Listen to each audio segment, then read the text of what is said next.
Hello guys, welcome back to our channel CDS Nama. I hope you all are doing great.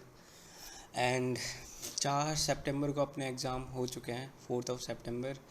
And जो लोग answer की match किए और जो लोग क्लियर कर रहे हैं they prepare for SSB and those who are not, and specially जो 2-3 बार देने के बाद में भी जिनका नहीं हो रहा है और जो मेहनत भी कर रहे हैं, I want to give them a message that कि भाई एग्ज़ाम क्लियर करना इतनी कोई बड़ी बात नहीं है, ठीक है।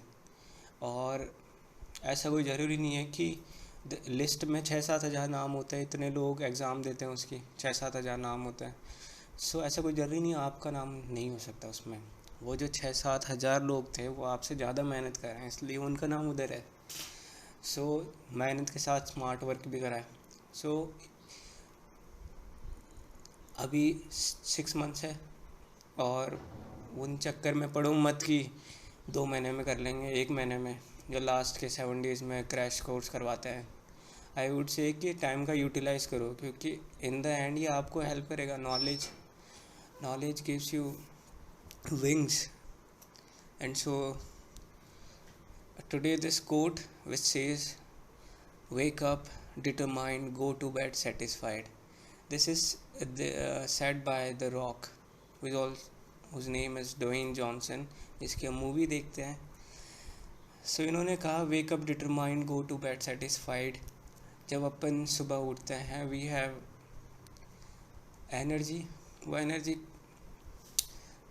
every day it's a new day and you can achieve anything, right?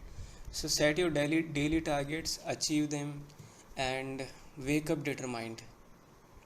And when you will achieve those target you will be satisfied and आराम से सोओगे कि आप कुछ तो करा है। फीलिंग आएगी अपने आप कि पासिंग आउट परेड में आप खुद को देखोगे फिर उधर। और when you are not doing your daily targets you will regret, and that regret वाली feeling it's really important. So let's begin the lecture, जो कि प्रीएम्बल के ऊपर होने वाला है। In case you haven't subscribe, please subscribe. We are new on this platform, we will continuously improve, try to improve. And ये complete Indian politics series चल रही है। So preamble, we know that कि बुक होती है, book के पहले होता है प्रीफेस। प्रीफेस में क्या होता है, जो बुक में होगा वही प्रीफेस में होता है। सो वही है कि जो समरी और एसेंस है कॉन्स्टिट्यूशन का, वो है प्रीएम्बल। एन.ए. पालके वाला he was a jurist, he said preamble एक आइडेंटिटी कार्ड है कॉन्स्टिट्यूशन का। आइडेंटिटी कार्ड क्यों? क्योंकि कॉन्स्टिट्यूशन के बारे में बताता है ये। सो जो प्रीएम्बल है वो ऑब्जेक्टिव रिजोल्यूशन पे बेस्ड है। ऑब्जेक्टिव रिजोल्यूशन किसने मूव किया था? नेहरू ने। वेरी इंपॉर्टेंट, ये पहले किया था अपन ने। कब किया था? 13 दिसंबर, राइट। और कॉन्स्टिट्यूंट असेंबली की पहली मीटिंग 9 दिसंबर। नाउ जो ऑब्जेक्टिव रिजोल्यूशन था वही कह सकते हैं प्रीएम्बल। मतलब जो अपने ऑब्जेक्टिव्स रहने वाले हैं आने वाले सालों में, अपने देश को कैसा बनाना चाहते हैं, that was ensured in objective resolution and that is also the preamble. Now it has been amended 42nd amendment act के थ्रू। 3 वर्ड ऐड किए, दिस इज, रट लो यार इन्हें, 3 वर्ड ये वेरी इंपॉर्टेंट। पॉलिटी जिधर आती है उधर ये क्वेश्चन मिलेगा, किधर ना किधर तो मिलेगा हर। सो सोशलिस्ट, सेकुलर एंड इंटीग्रिटी, ये ओरिजिनली कॉन्स्टिट्यूशन में नहीं थे, तो क्या करा, ऐड किया गया इनको। सो इससे एक ही चीज़ पता लगती है कि we can amend the constitution, right. We can amend the constitution. Also we can amend the preamble. Amendability of preamble के बारे में पता लगता है कि हम प्रीएम्बल को अमेंड कर सकते हैं। Moving on, so this is our original form of preamble, जिसमें सेकुलर, सोशलिस्ट और इंटेग्रिटी जो 3 वर्ड थे वो मेंशन नहीं है। इसमें क्या है, सॉवरेन, डेमोक्रेटिक, रिपब्लिक, ये अपनी एनसीईआरटी के पीछे भी आता है, एक बार रीड कर लेना बिकॉज यार इम्पोर्टेंट है। अपने जो फ्रीडम फाइटर्स थे उन्होंने इंडिपेंडेंस के लिए स्ट्रगल किया। क्यों था वो इंडिपेंडेंस स्ट्रगल? किसके लिए था? अपने सिविल राइट्स के लिए, कि अपने को राइट्स हो, बोलने का अधिकार हो, अपन को कानून बनाने का अधिकार हो। सो उसके लिए तो बनता है यार कि प्रीएम्बल तो पढ़े, और ताकि अपने जो फोरफादर्स थे उनकी जो स्ट्रगल था उसको वैल्यू कर सके। मूविंग ऑन, प्रीएम्बल देखो एक सोर्स ऑफ ऑथोरिटी बताता है। सोर्स ऑफ ऑथोरिटी कौन है इंडिया में? पीपल है। People of India are the source of authority, क्योंकि इंडिया में क्या है, पॉपुलर सोवरेनिटी है, पार्लियामेंट्री सोवरेनिटी नहीं है। पार्लियामेंट्री सोवरेनिटी किधर है? ब्रिटेन में है। इंडिया में क्या है? दैट इज़ पॉपुलर सोवरेनिटी, क्योंकि पीपल के पास में क्या है? Supreme power. और नेचर ऑफ इंडियन स्टेट जैसे सोशलिस्ट, सेकुलर, डेमोक्रेटिक, रिपब्लिक, ये बताता है। ऑब्जेक्टिव्स बताता है कि जस्टिस इंश्योर करेंगे, लिबर्टी इक्वलिटी इंश्योर करेंगे, और date of adoption of constitution बताता है। This is really important. 2 dates हैं, जैसे मैं पीछे दोबारा लेके जाता हूँ। सो दिस इज देखो, ये 26 डे ऑफ नवंबर। सो इस दिन क्या हुआ था अपना कॉन्स्टिट्यूशन? इस दिन हुआ था अपना कॉन्स्टिट्यूशन इनएक्ट, राइट, और एडॉप्ट। एनफोर्स पूछा जाए तो क्या करना है? 26 जनवरी, 26 जनवरी रिपब्लिक डे, एनफोर्स वाली डेट। Moving on. सो ये अपने को कॉन्स्टिट्यूशन बताता है। Source of authority, nature of Indian state, objectives of the constitution, date of adoption of the constitution. Moving on. अब एक एक वर्ड का मतलब समझेंगे। सॉवरेन क्या है? सॉवरेन, इंडिया इंडिपेंडेंट हुआ 1947 में। सो इसका मतलब क्या है कि इंडिया खुद के फॉरेन अफेयर्स देख सकता है, खुद के इंटरनल अफेयर्स देख सकते हैं, क्योंकि इसके there is no source of authority above it, conducts his own affairs. See, when you will get the job, you will become sovereign. How? क्योंकि आप अपने अफेयर्स खुद कंडक्ट कर सकते हो. You become independent. You are not the dominion of any other. See, you will not have to be dependent on your parents for small petty things. And also, being a sovereign state, India can either acquire a foreign territory or cede a part of its territory, right? Then moving on, socialist. First of all ये word originally नहीं था, अपन ने add किया 46 amendment के थ्रू. 3 word add किए थे, you know the name. Then socialist, but constitution अपना शुरू से ही था. तो सोशलिज्म क्या होता है कि जब कोई प्राइवेट ओनरशिप का कंसेप्ट नहीं हो. जैसे इंडिया में अभी क्या है, अभी कैपिटलिस्ट इकोनॉमी कह सकते हैं, क्योंकि यहाँ पे अंबानी अडानी जो है या लोग अपनी प्राइवेट प्रॉपर्टी एक्वायर कर सकते हैं. बट सोशलिज्म में कोई प्राइवेट प्रॉपर्टी नहीं होती. बट फिर अपने को सोशलिस्ट क्यों कहते हैं? भाई ये कागज़ में ही सोशलिस्ट है, डॉक्यूमेंट्स में ही. In real it is not, our country is not socialist, but democratic socialist कह सकते हैं, जिसमें कुछ प्राइवेट ओनरशिप होती है, कुछ सरकार की होती है, जैसे अपने हैं अभी. मूविंग ऑन, जो इंडियन ब्रांड ऑफ सोशलिज्म है उसको बोलते हैं डेमोक्रेटिक सोशलिज्म. कम्युनिस्ट सोशलिज्म नहीं कहा जाता, क्योंकि देखो डेमोक्रेटिक सोशलिज्म में प्राइवेट ओनरशिप भी होगी और सरकार की भी ओनरशिप होगी. जैसे PSUs होते हैं गवर्नमेंट के, राइट, और प्राइवेट ओनरशिप है, जैसे अडानी वगैरह ये अपने इंडस्ट्रीज़ वगैरह बड़ी बड़ी इंडस्ट्रीज़ ओन करते हैं. कम्युनिस्टिक सोशलिज्म में क्या होता है कि इसमें बिल्कुल भी प्राइवेट वो नहीं होती प्राइवेट ओनरशिप. इसमें केवल क्या कौन ओन करता है? स्टेट बोले तो सरकार ओन करेगी सारी प्रॉपर्टी. 1991 के बाद में जो अपनी जो नई इकोनॉमिक पॉलिसी थी, जिसमें हमने लिबरलाइज कर दिया इकोनॉमी को, उससे पहले सरकार का हुआ करता था सब, जैसे DD नेशनल अभी है, ऐसे सब कुछ. सो 1991 के बाद में प्राइवेट ओनरशिप इमर्ज हुई इंडिया में. सो जो सोशलिस्ट कंसेप्ट था इंडिया का, जो 1991 तक ही था, बाकी फिर बाद में काफ़ी मैनिपुलेट हो गया. मूविंग ऑन, इंडियन सोशलिज्म है जो मार्क्स का जो सोशलिज्म है और गांधी जी का जो सोशलिज्म है उसका ब्लेंड है, मिक्सअप है. देखो मार्क्स का बेस था इनइक्वालिटी पे. इनका सोशलिज्म कब इमर्ज हुआ? जब ब्रिटेन में इंडस्ट्रियल रिवॉल्यूशन हुआ, उसके बाद में एक नई क्लास डेवलप हुई. इससे पहले हुआ करते थे वहाँ पे फ्यूडल लॉर्ड्स. जैसे इंडिया में ज़मींदार थे, तो फ्यूडल लॉर्ड्स क्या थे? बड़ी बड़ी ज़मीनें होती थी उनकी, और वही सोर्स ऑफ ऑथोरिटी रहा करते थे. फिर बाद में इंडस्ट्री रिवॉल्यूशन होने के बाद में मर्चेंट्स वगैरह कह सकते हैं, बिजनेसमैन वाली क्लास इवॉल्व हुई, और वो काफ़ी पावरफुल होते जा रहे थे, और जो वर्कर्स था उनका एक्सप्लॉइटेशन हो रहा था। तो तभी मार्क्सिज्म ने अपना कंसेप्ट दिया सोशलिज्म का। तो इनका ये कहना था कि जो socialism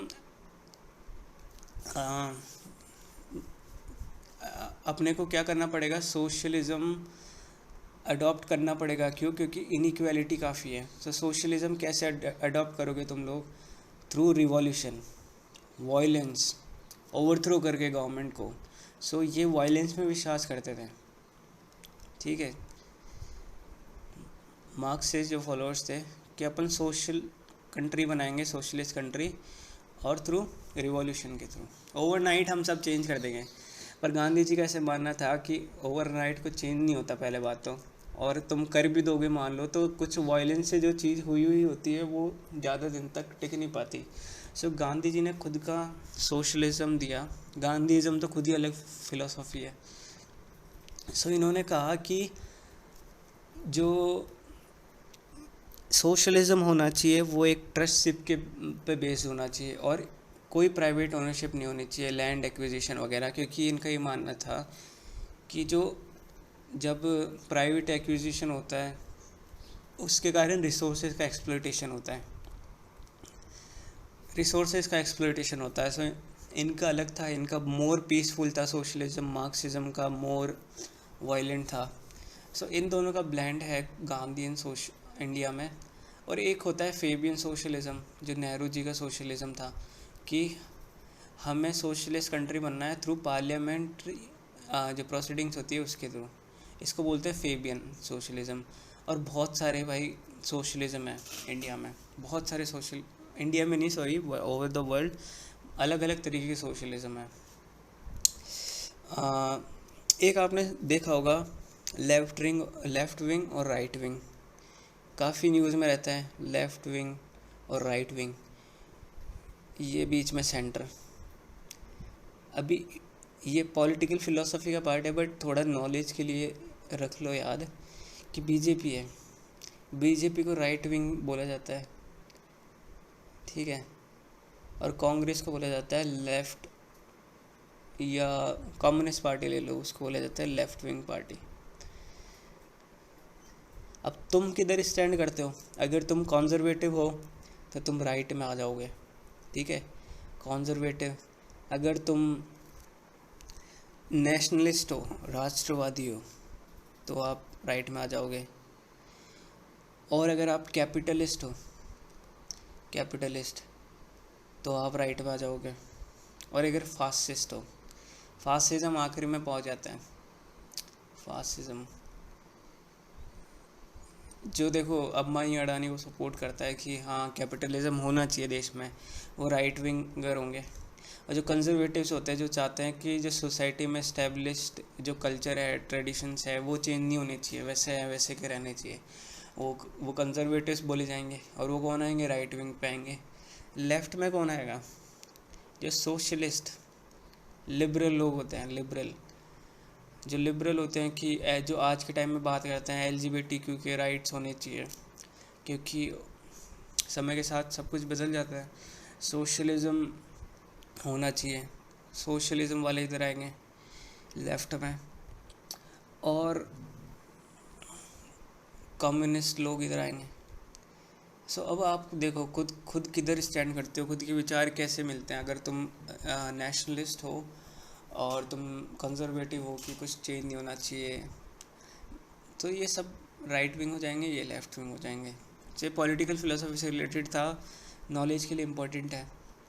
moving on secular word add किया गया था 42nd अमेंडमेंट के थ्रू, और ये लास्ट वीडियो में भी किया था फीचर्स वाले में, कि दो तरीके के सेकुलरिज्म होते हैं, पॉजिटिव और नेगेटिव। इंडिया में पॉजिटिव है, अब क्यों है ये पहले वाली वीडियो में बता रखा है, go through that video please.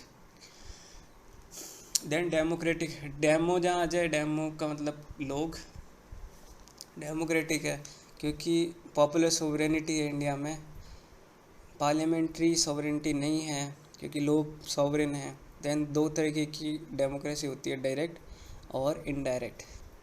Now इस जैसे स्विट्ज़रलैंड है, राइट, स्विट्ज़रलैंड में डायरेक्ट डेमोक्रेसी है किसके थ्रू, जैसे कोई उनके कानून बनेगा तो रेफरेंडम के थ्रू वो कोई कानून बनाएंगे, और जैसे वहाँ के लोग खुद लेजिस्लेटिव जो एक्टिविटीज़ होती है उसमें इन्वॉल्व होता है, जैसे खुद कानून बनाते हैं लोग। अगर जैसे आपको अच्छा लगे कि यार मैं इस पे कानून लाना चाहता हूँ तो आप इनिशिएटिव ले सकते हो। रिकॉल मतलब जो तुमने पॉलिटिशियन सेलेक्ट किया है वो अच्छा काम नहीं कर रहा तो उसको हटा सकते हो। इंडिया में क्या है, एक बार इलेक्ट कर दिया तो उसका सिक्योर रहता है टेन्योर, 5 साल तक रहेगा। और प्लेबिसाइड, कोई वोट करना कोई लोग किसी भी इशू पे। बाकी इंडिया में है इनडायरेक्ट डेमोक्रेसी, क्योंकि अपन क्या करते हैं, अपन अपने एमपीज़ या एमएलएस को इलेक्ट करते हैं, वो वहाँ पे जाके हाउस में जाके लेजिस्लेट करते हैं। सो इसको क्या बोलते हैं, रिप्रेजेंटेटिव डेमोक्रेसी बोलते हैं। और पार्लियामेंट्री, जो कि 2 तरह की होती है, पार्लियामेंट्री और प्रेसिडेंशियल। प्रेसिडेंशियल यूएसए में, पार्लियामेंट्री ब्रिटेन में। सो ये था direct indirect, popular sovereignty. Moving on, Republic. अपना हेड ऑफ स्टेट क्या है, हेड ऑफ स्टेट क्या है, इलेक्टेड है। ब्रिटेन में क्या होता है, मोनार्क होता है। जैसे अभी queen Elizabeth second she died, and जो उनको सक्सीड कर रहे हैं वो उनके बेटे चार्ल्स, सो किंग चार्ल्स, जो सो हेरिडिटरी पोजीशन होती है। सो ये ब्रिटेन के केस में है। अपने केस में क्या है, रिपब्लिक है। अपन क्या इलेक्ट करते हैं, अपन तो इनडायरेक्टली इलेक्ट करते हैं अपने प्रेसिडेंट को, यूएसए में डायरेक्टली इलेक्ट करते हैं। सो अपन रिपब्लिक नेशन है। आई होप रिपब्लिक का मतलब समझ में आया होगा। Then justice. जस्टिस होते हैं 3 तरीके के, social, economical and political. So justice ensure करते हैं अपन अपने फंडामेंटल राइट्स और डायरेक्टिव प्रिंसिपल। फॉर एग्जांपल जैसे प्रोहिबिशन ऑफ डिस्क्रिमिनेशन है, आर्टिकल 15 है। क्या इंश्योर करता है, सोशल जस्टिस, कि किसी के साथ भेदभाव नहीं होना चाहिए। मूविंग ऑन, अब देखते हैं क्या होता है सोशल जस्टिस, जिसका सोसाइटी में मतलब रिलीजन, रेस, इन ग्राउंड्स पे क्या नहीं हो, डिस्क्रिमिनेशन नहीं हो, सब इक्वली ट्रीट किए जाए, उसे सोशल जस्टिस बोलेंगे।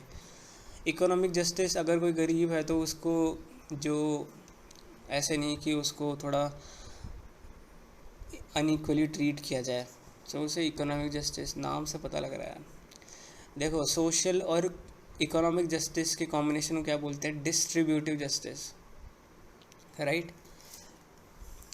पॉलिटिकल जस्टिस का मतलब है कि सबके पास कोई भी प्रधानमंत्री बन सकता है आज के टाइम में, ठीक है। बस वो अलग बात है, पैसा होना चाहिए भाई खर्च करने के लिए। सो पीएम आप चाहो तो आप भी बन सकते हो। भरो इलेक्शन का फॉर्म और बनाओ अपनी पार्टी, कोई सी बनाओ, करो कैंपेन और जीतो। सो ये क्या है, पॉलिटिकल जस्टिस है। आपको कुछ भी बोल सकते हो, आप बोल सकते हो, नहीं बोल सकते। देन मूविंग ऑन, लिबर्टी, वही कि कोई आपके ऊपर रिस्ट्रेंट नहीं है, एब्सेंस ऑफ रिस्ट्रेंट, आप कुछ भी कर पा रहे हो। नहीं देखो, जब रिस्ट्रेंट्स नहीं होगे तो आदमी अपना कोई सा भी प्रोफेशन चूज़ कर सकता है और फुल्ली उसको अपॉर्चुनिटीज़ मिलेगी। रिस्ट्रेंट नहीं होगा तो उसका डेवलपमेंट होगा individual. So preamble secures to all citizens of India liberty of thought, expression, belief. So ये देखो लिबर्टी प्रीएम्बल प्रोवाइड कराता है। Not only preamble, fundamental rights also which is enforceable. जैसे liberty of thought and expression है, आप बोलो कुछ भी, और अगर कोई बोलने नहीं दे रहा तो भाई कोर्ट जाओ, कोर्ट क्या करेगा, एनफोर्स करेगा आपका फंडामेंटल राइट्स। देन हर कोई चीज़ है ना, हर अपना जो फंडामेंटल राइट है ना, उस पर कोई ना कोई लिमिटेशन है। जैसे रिलीजन का है, आपको फ्रीडम ऑफ रिलीजन है, बट आप वो पब्लिक हेल्थ के लिए कुछ ग्राउंड्स है जहाँ पे जो वो राइट है उसको, उसके ऊपर रोक लगा सकते हैं। पब्लिक हेल्थ हुआ, लॉ एंड ऑर्डर हुआ, मोरालिटी हुआ। अब आप जैसे अभी यूपी में वो केस था, रोड पे कुछ नमाज नहीं पढ़ने दिया जा रहा था, फिर तो वो उसमें सरकार फुल्ली पावरफुल है कि वो उस फ्रीडम ऑफ रिलीजन पे रोक लगा सकती है, क्योंकि उसके कारण क्या हो रहा है, नमाज पढ़ने के कारण जो लोग हैं वो इनकन्वीनियंस हो रही है, रोड पे पढ़ेंगे तो ऐसे।